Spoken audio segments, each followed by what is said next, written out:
I'm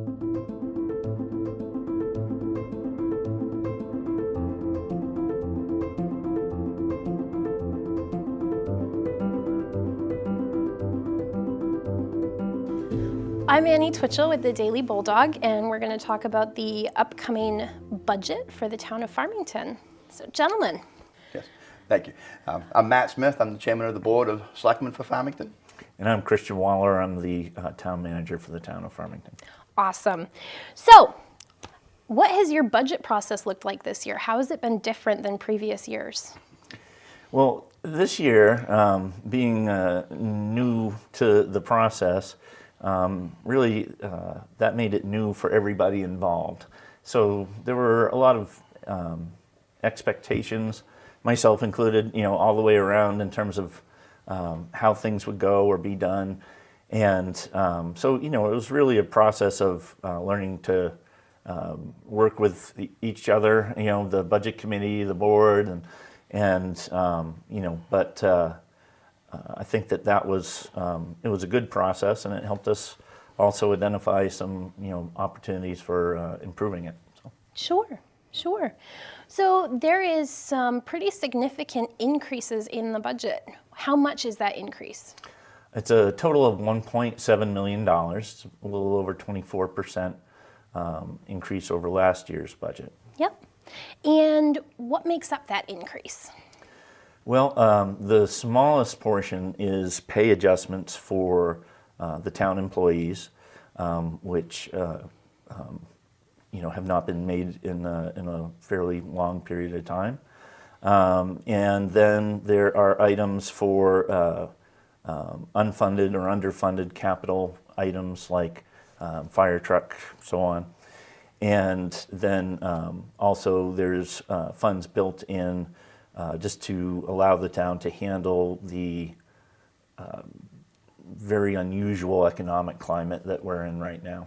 Sure. And one of the big increases, other than the wage increases, was also we doubled the road budget as well. Yes. This year. We put another $350,000 into that, which is significant. Yep. So can you explain a little bit about the pay adjustments? Sure. So the town had done a pay study last in 2008. Okay. And so, and not, I don't see where that was fully utilized, but it was.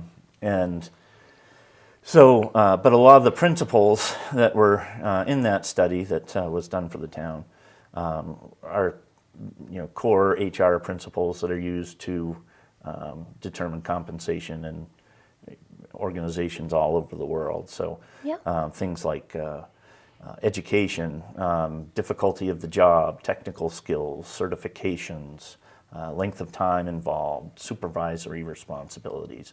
Those type of things were looked at, as well as the nature of the job itself. I mean, firefighting and policing are inherently a little bit more dangerous than some other positions. So. Yep. So can you explain why you chose to increase them all in this budget year rather than over a graduated period of time?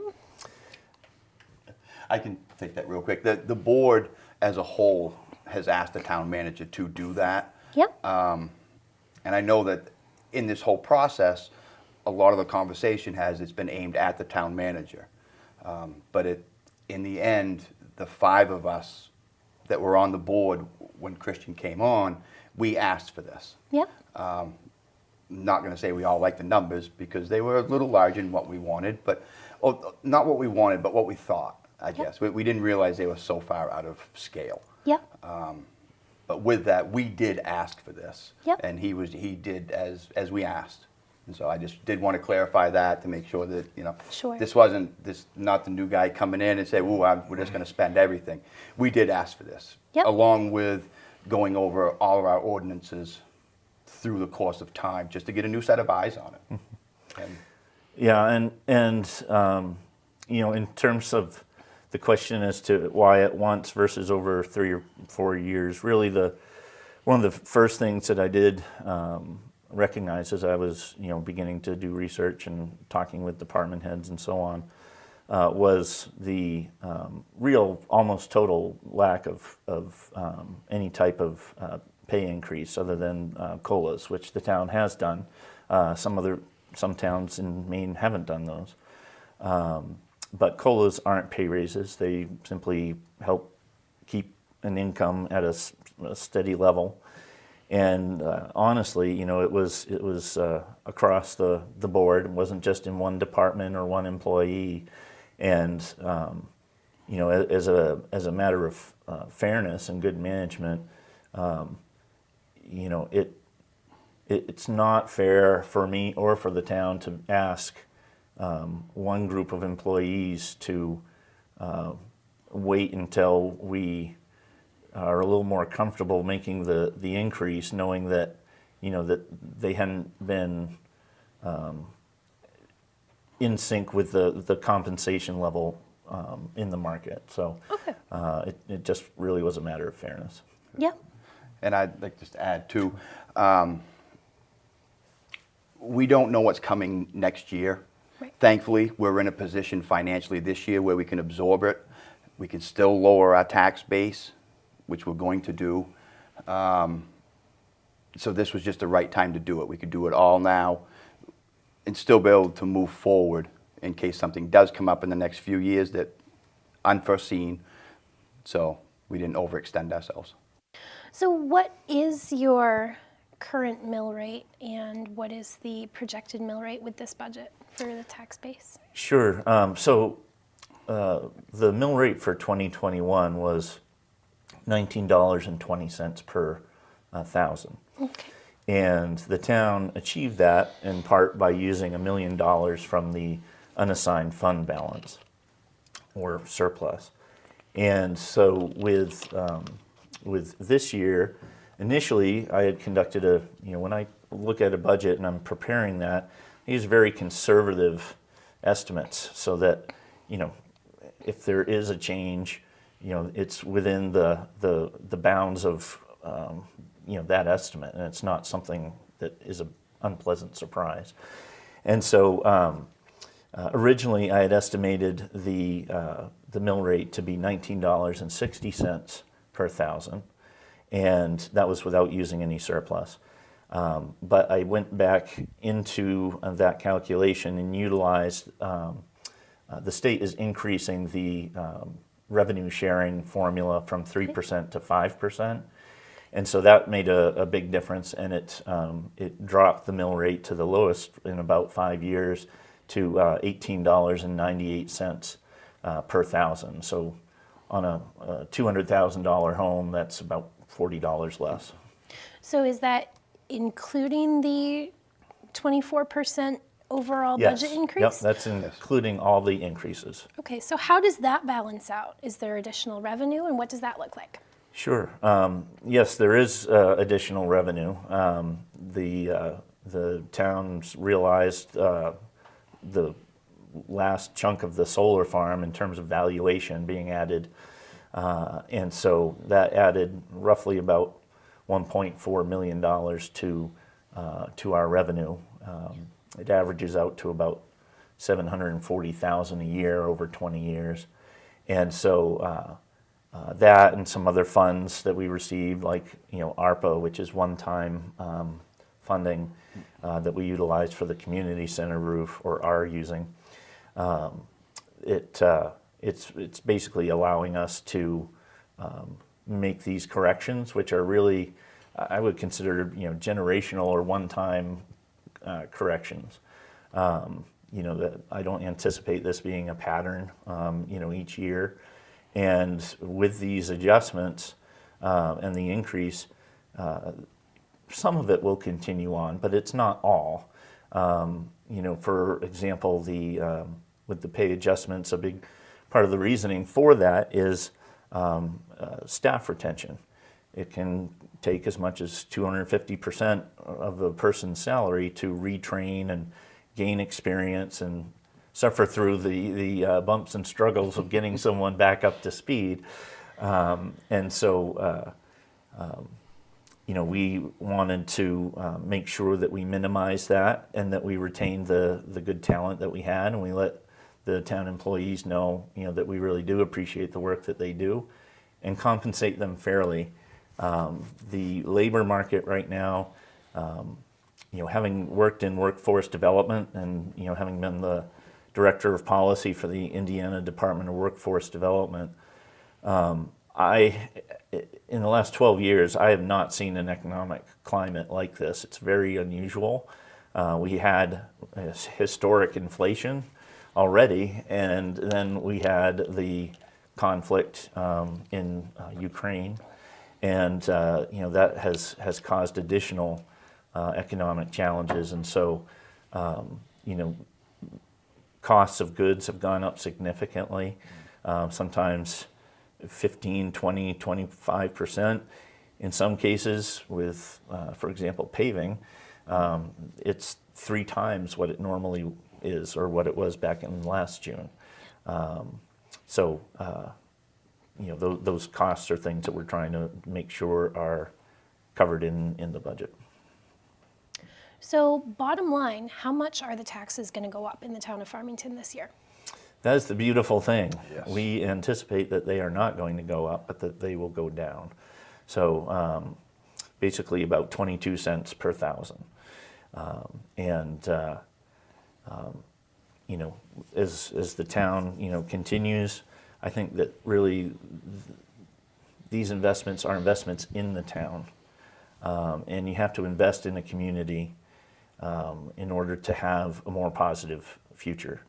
And so, I call it my straight face test. And, there's a lot of groups that, have input into this. So employees and employee morale, the townspeople, the taxpayers who we serve, the board, and other groups. And, I can unequivocally say without any hesitation that I can face any group of people, including myself, and confidently recommend that this budget is in the town's best interest. So, yeah, I would concur with that. And I think we also have the uniqueness too of both having older parents around that will tell us if they don't appreciate this. So it has to pass your straight face test and your parents' Yes. straight face test. Yes, Yep. absolutely. Yep. And that's not always easy to do. No, not at all. But I can say in this case, with both of them, not that it's a huge deal, but this passes a straight face with both of them. So. Yeah. And it did with my folks as well. Having a parent right now who's older, understanding of income and so on, that he understands the value of retaining key staff, and that the challenges that we have if we don't. One of the things that I think is somewhat ironic, before the budget really process even started, our town treasurer left Farmington and went to another community for 20% more, or 25% more money. And so that's exactly what we're talking about, and why we're addressing some of those things. And I've talked to just about every kind of group, contractors, educators, CPAs, accountants, and no one can find staff, and especially qualified staff. And it takes a very unique skill set and knowledge base to work and serve in municipal government. Yep. So when is this budget being voted on? May 9th at 7 p.m. in the Mount Blue Gymnasium. We're asking everyone to come. Honestly, I've told a variety of different groups that if there were one town meeting to attend in your lifetime, this would be the one to attend. Not only is it going to be worth the price of admission, but really it's a historic turning point for Farmington, and towards a more, towards a brighter future and towards, progress for the town. How can people reach you if they have more questions or if they have concerns?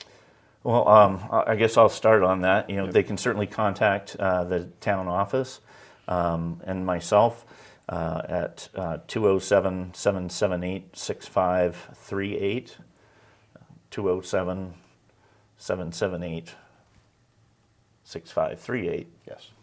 And they can email me at cwaller at farmington-maine.org.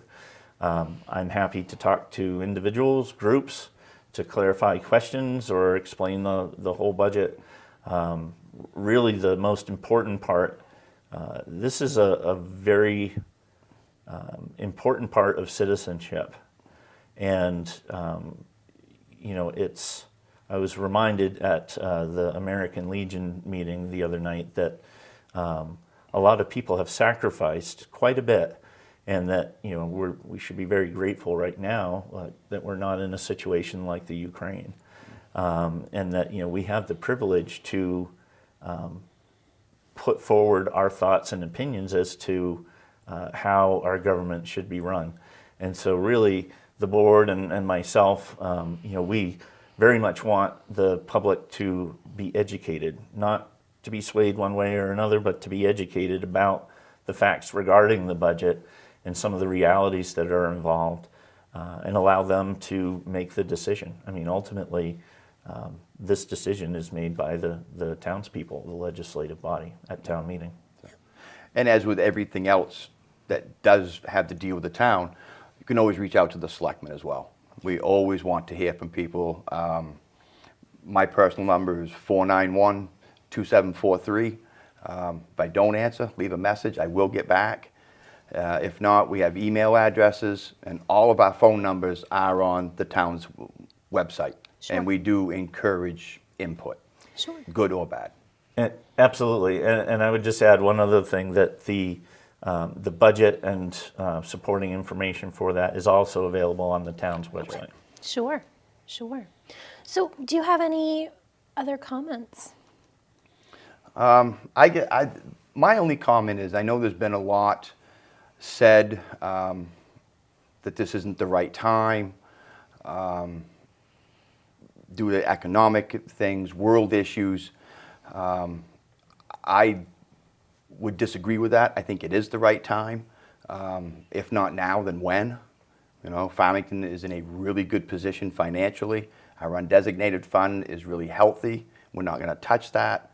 We have revenues coming in. I know we always talk just about the solar farm, but there's a lot more going on around here than just the solar farm. Yeah. There's a lot going on over on the Route 2 and 4 strip. And so this is we've had a few people say that, this isn't sustainable. And I disagree, and the majority of the board disagrees. This is sustainable. We all live here. None of us are going to go anywhere. So we're going to have to live with this for as long as we are here. And I feel comfortable in that. Yep. I can't speak for the rest of the board members, but that's just my personal opinion. And, I think as we talked about, retention is really a very important part of this component. As far as the pay adjustments for the town, there are staff that have been with us over 30 years that haven't had a pay adjustment other than the COLA. And that just doesn't sit right with me. I also, don't have, I can't look at somebody who's going to go into a burning building for $14.05 an hour when they can make $15 an hour at a fast food restaurant. And so, I think it's a matter of fairness. It's a matter of free market, values and competition right now for talent, and that, not only are we retaining the people and the knowledge and the talent to help improve continue to improve the town's reputation and make it an inviting place for people to work and for businesses to establish themselves. But, you know, we're also giving them the tools that they need in order to get the job done. You know, more money for roads. You know, we had a fire truck that had rusted out prematurely, and so that necessitated engine 2, which is a frontline piece of equipment, having to be replaced earlier, and we're already 2 years past that time frame, and it takes 18 months once you've ordered a truck to get it. So, you know, and I think it's important too to know that, you know, each department has, you know, a system's been set up and a pay scale in each department to reflect the different jobs and responsibilities and the compensation for that. I will add that some of our employees have, like I say, they've been here long term. And so, and we're not, you know, that particular position may have a higher salary this year, but as these people retire, that salary will go down. As we, you know, we won't be bringing in newer people to, as they need to be replaced with that same salary. Obviously, they'll get paid to what their experience level is. Yeah, and, you know, and so, you know, between high and low, right, you know, that's going to even out. And, you know, we have a variety of folks that are in key positions that are able to retire nearly any time. And, you know, part of the investment in the town's future is making sure we retain and preserve that knowledge, and so that we have a smooth continuation forward. Right. Yep. So, and I'm a firm believer. Our employees are what make this town. We've heard. I was born and raised here. I love this town, and most people who come into this town love it as well. And there's a reason for that. There's a lot of components, but our employees are one of them. And I think that's very important that we retain what we have, because we do. We have some excellent employees. So, and I think we, you know, the citizens of Farmington deserve that. So, and in order to do that, we feel that they need to be paid a proper wage. Yep. So. All right. Well, thank you. Thank you.